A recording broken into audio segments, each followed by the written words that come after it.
اعوذ باللہ من الشیطان الرجیم بسم اللہ الرحمن الرحیم۔ حضرت انس رضی اللہ تعالی عنہ سے روایت ہے کہ نبی صلی اللہ علیہ وآلہ وسلم سواری پر تھے جبکہ معاذ رضی اللہ تعالی عنہ آپ کے پیچھے بیٹھے تھے۔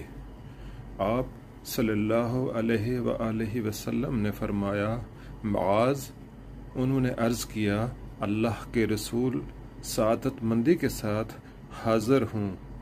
آپ صلی اللہ علیہ وآلہ وسلم نے پھر فرمایا، معاذ، انہوں نے عرض کیا، اللہ کے رسول سعادت مندی کے ساتھ حاضر ہوں۔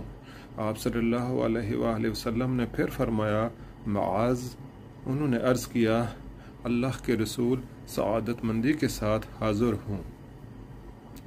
3 مرتبہ ایسے ہوا، پھر آپ صلی اللہ علیہ وآلہ وسلم نے فرمایا، جو شخص صدق دل سے یہ گواہی دیتا ہے کہ اللہ کے سوا کوئی معبود نہیں اور یہ کہ محمد صلی اللہ علیہ وآلہ وسلم اللہ کے رسول ہیں، تو اللہ اس پر جہنم کی آگ حرام کر دیتا ہے۔